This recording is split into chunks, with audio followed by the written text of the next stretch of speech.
Hello all my Kenvians and welcome to a new episode of Discovering Doctor Who, the finale of Series 11 that I am unfortunately quite late to because I've been sick. If you've been watching some of my other videos, you know that already. But yes, today I will be watching, unable to pronounce the actual name most likely, The Battle of Ranskoor av Kolos. Yes. But it's almost a week overdue, but I'm ready to watch this episode and find out what the finale is going to be, what's going to happen, and what the heck Ranskoor av Kolos is. Unless it's just a planet, which is probably the answer. Anyway, let's get going in 3, 2, 1, go. Fulfill what we are, what only we can do. So are these going to be explained?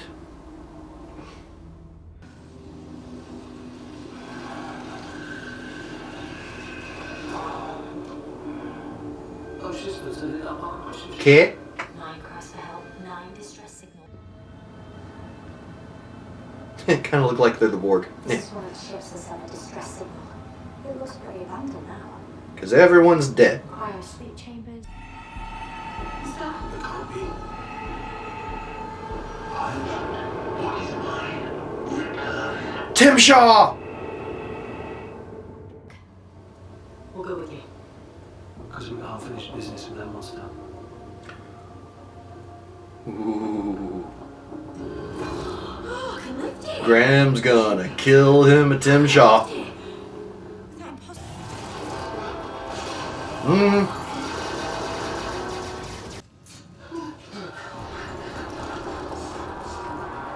One, they're really lucky. 2, those sniper bots are really dumb.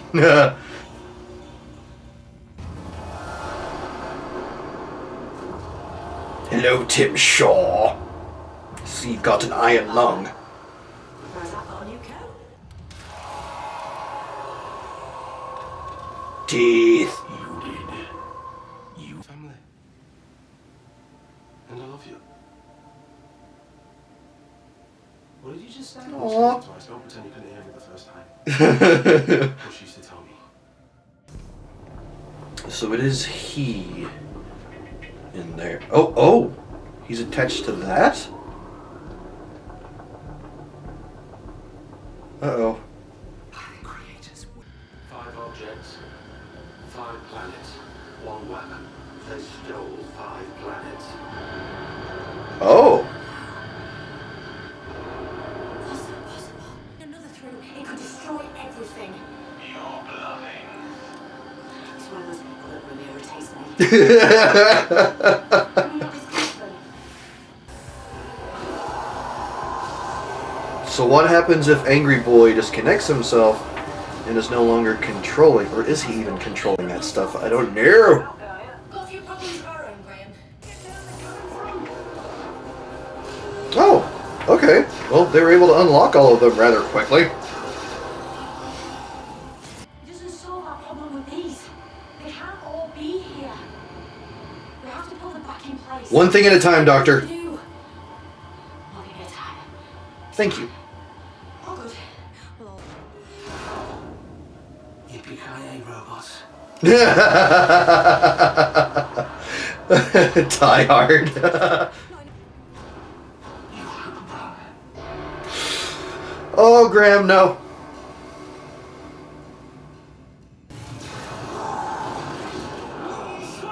yeah, just the thought. Just in the foot. Tell the doctor you believe it.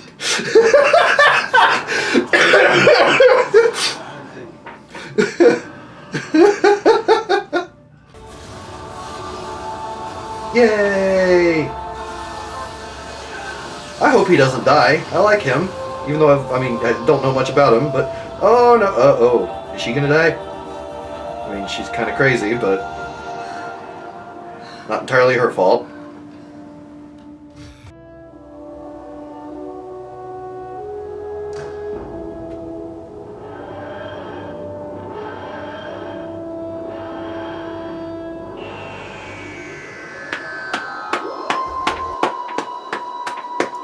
Well done. Well done. Well done indeed. So the Battle of Ranskoor of Kolos. Kolos. However it's pronounced. You know, I gotta say, as a finale, it was...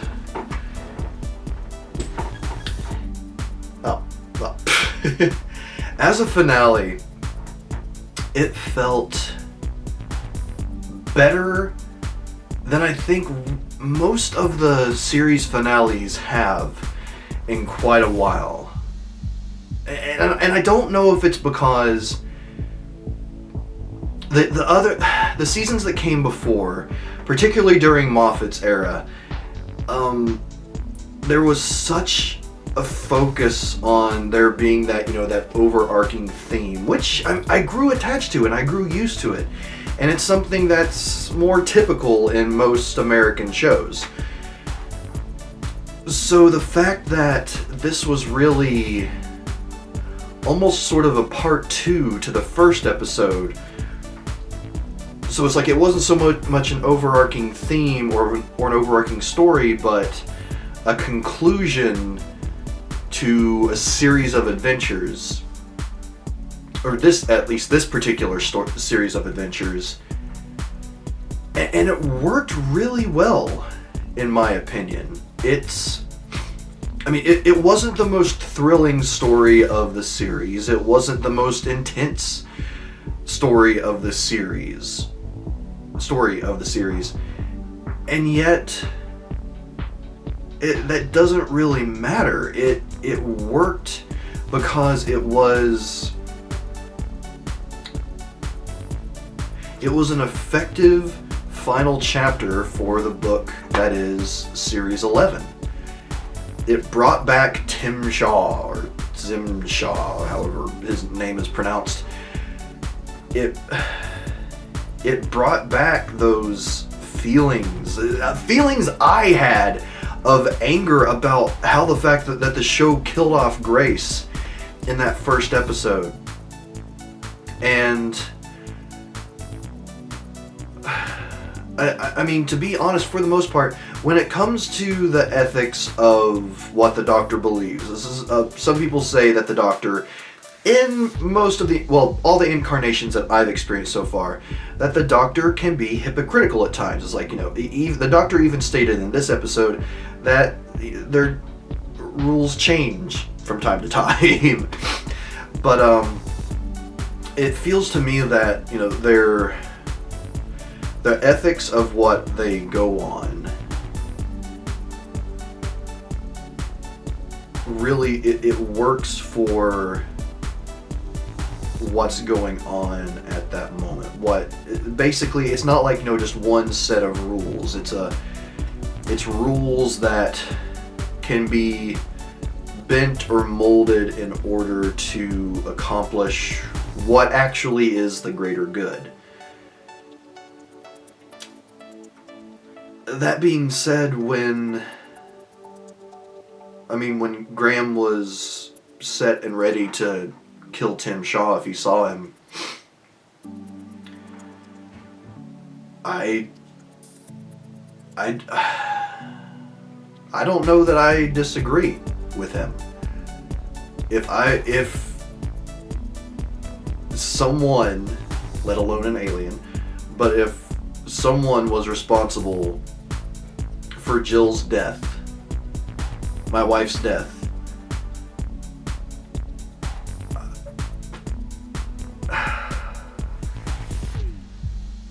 I don't know what would happen, to be completely honest. It's like, if faced with a situation, standing there, like right in front of me, is the person or creature responsible for the death of my wife,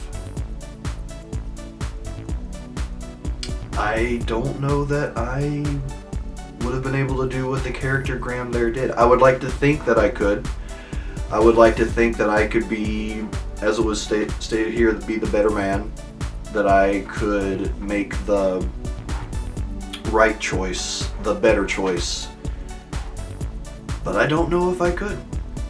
I honestly don't. Because just the thought of that. I mean, it's a completely theoretical idea. And yet, honestly, it's making me very angry right now just to think about. So yeah, all that being said, in my opinion, this was a phenomenal episode, as if that wasn't clear already. But let's talk about some of my favorite things that came out of this episode.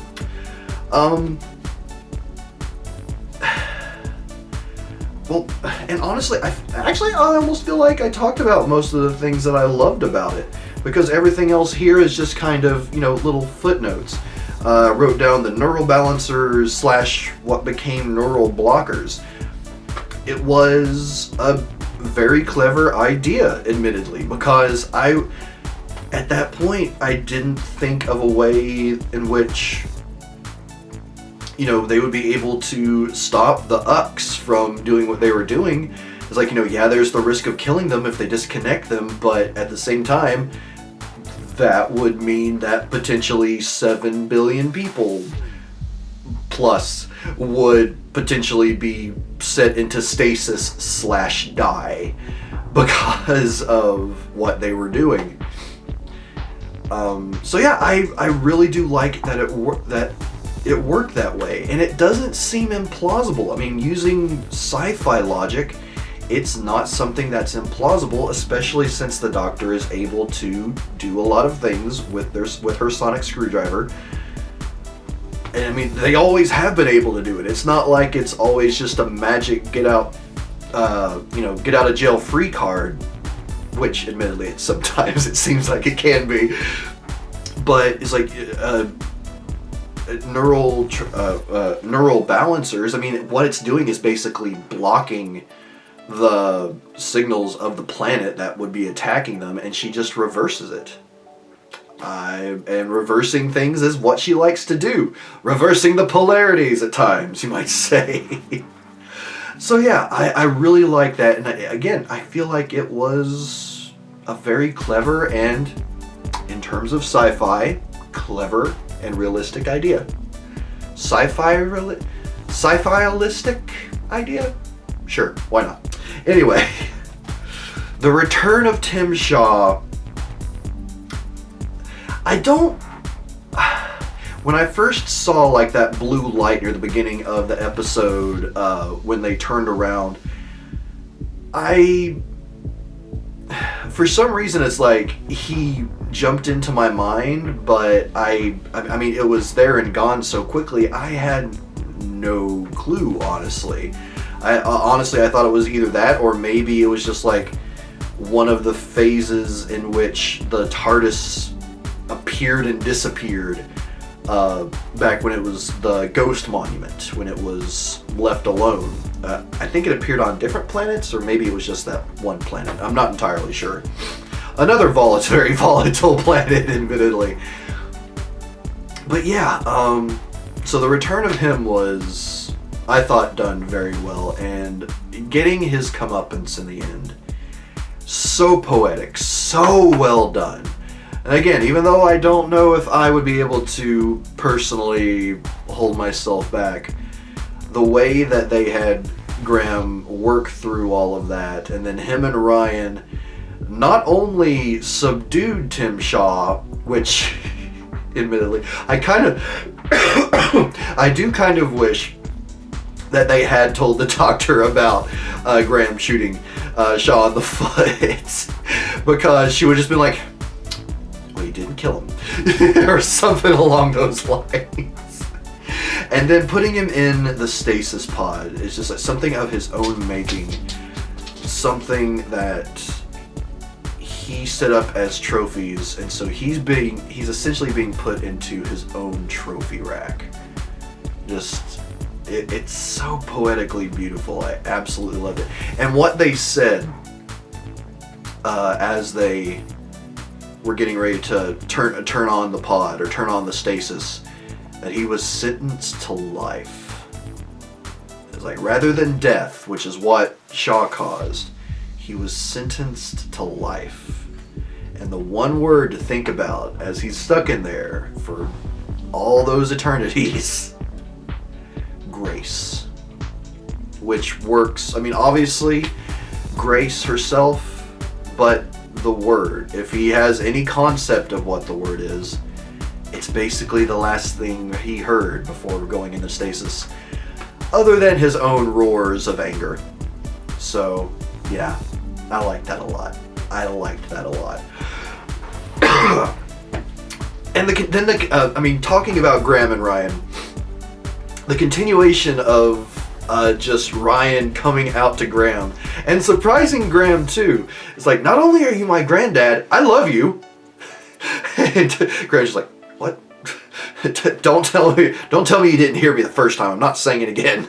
Until he does, obviously. But yeah, it's these last two episodes, as far as those two characters go, I absolutely love how the relationship has evolved, and I'm so looking forward to it's not a Christmas special, holiday special, New Year's special, whatever it is. I cannot wait to see what things are going to be like for the entire crew when it comes to that. But I'm getting ahead of myself. What else? Well, the Ux themselves, might be getting the names wrong, but Delphi and Endinio? Whatever it is. They were very interesting. I did find it unfortunate that Delphi was... unfortunately the guy was sidelined for pretty much the entire story. And he did play a huge role. It's like, he was the only one that could return the stasis planets back to where they were.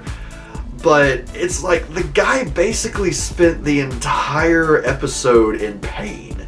Like, he was strapped to that one thing, and every time he was used to target a new planet, is like, he was just coursed through constant pain. And then on the TARDIS, when they're doing that, it's like, he was going through constant pain in that. So, it really sucks for that character, and, I can't help but just feel bad.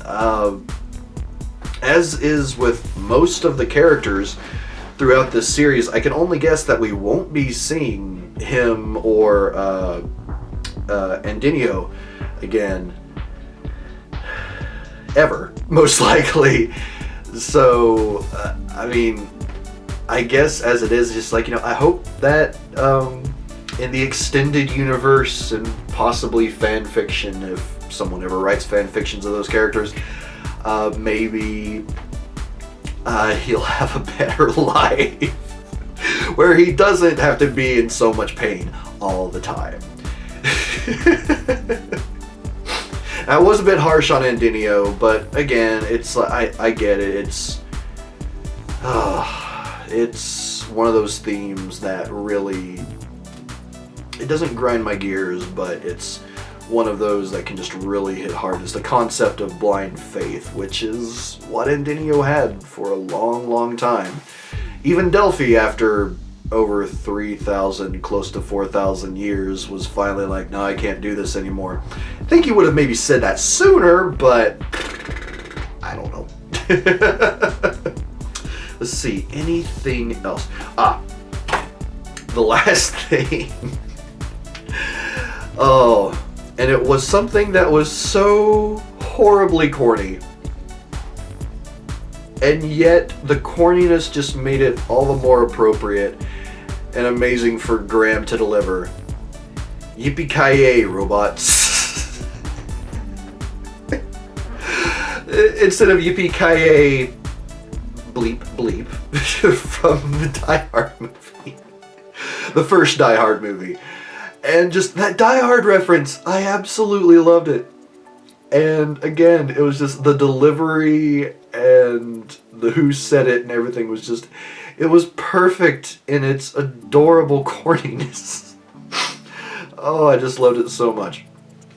Oh, and one other thing. The sniper bots are useless. I mean, dear God.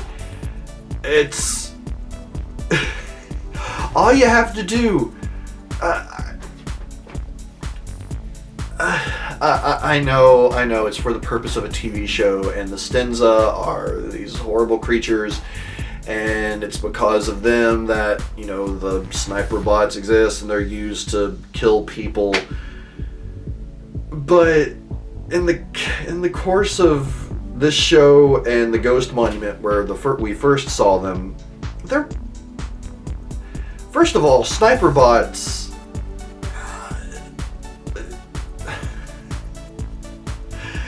Snipers tend to be fairly accurate, and they usually pride themselves on not missing. You basically had robotic storm soldiers here. And I don't feel like it's an exaggeration. It's just, all they had to do, all Graham and Ryan had to do to take out two sides of sniper bots was get down on the ground, and they all shot each other. I mean, I don't know. Now again, I know that it's like typically the storm soldiers really only miss whenever main characters are involved. But regardless, just these sniper bots, at least when it comes to the main characters, and apparently, well, at least whenever the main characters are in the same room, because there was also that room full of, like, 12 other people that had been in stasis that didn't get shot. I mean, I'm not complaining they didn't get shot, obviously, but I don't know, just the whole sniper bot thing. Maybe Amazon is right in changing the name and just calling them cyberbots, even though that's a bit redundant, but because they're not snipers at all. They're the worst shots. Their algorithms suck. But anyway, I'll stop going on about that. There was so much good music in this episode too. The one track that stands out the most for me though, I called it "Boarding the Ship," which maybe it would be more appropriately boarding the sanctuary. Something along those lines, because it was the music that was playing as they were approaching sort of the entrance area before the Doctor used the sonic to beam them up. But just the music playing during that scene was just phenomenal. It was inspirational sounding, it gave me chills. There were a lot of moments here that gave me chills, to be completely honest. So I don't know if the reaction showed it properly, because one, I still don't feel 100% based on just, how I'm feeling in general. But I don't know, I feel like this was an episode that had me more focused on it than... But at the same time, it didn't have those super intense moments like in Rosa and other ones that's like, just made me jump out of my skin or anything like that. So I don't know, I mean, until I edit this, obviously, how good the reaction was. But I still just have to say, I really enjoyed this episode. I think it was... In my opinion, I think it was one of the most solid finales of the new Doctor Who that I've seen so far.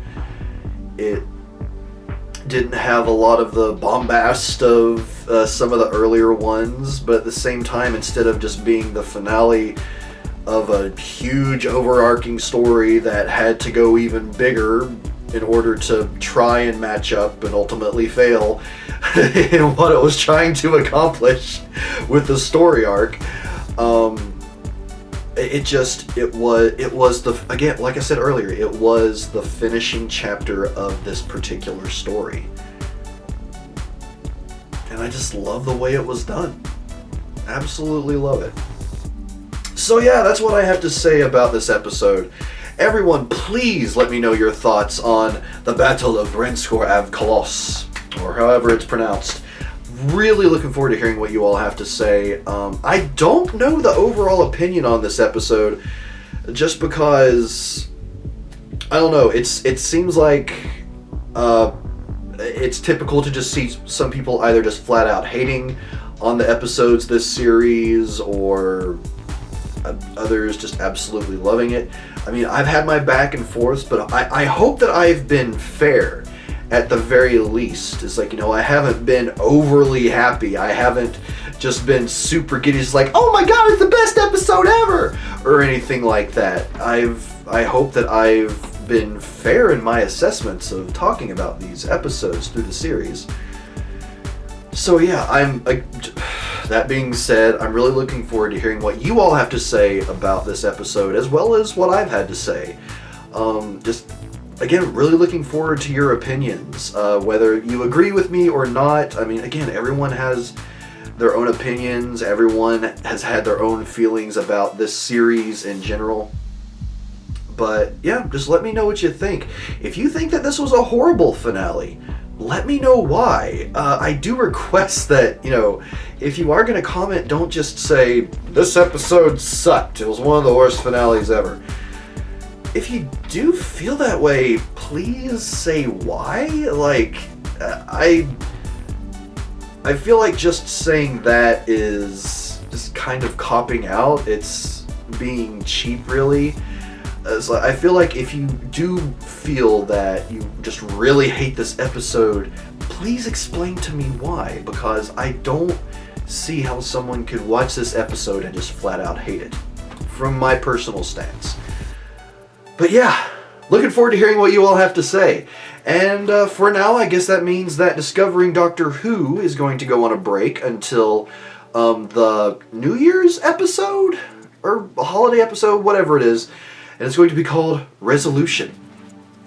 And yeah, I'm interested to see what the deal's going to be there. What's the resolution? Or is it a name that's going to throw us off and make us think it's something when it's really not? I don't know. Maybe Resolution is a spaceship. Maybe it's a planet. Maybe it's an idea. I'm sorry.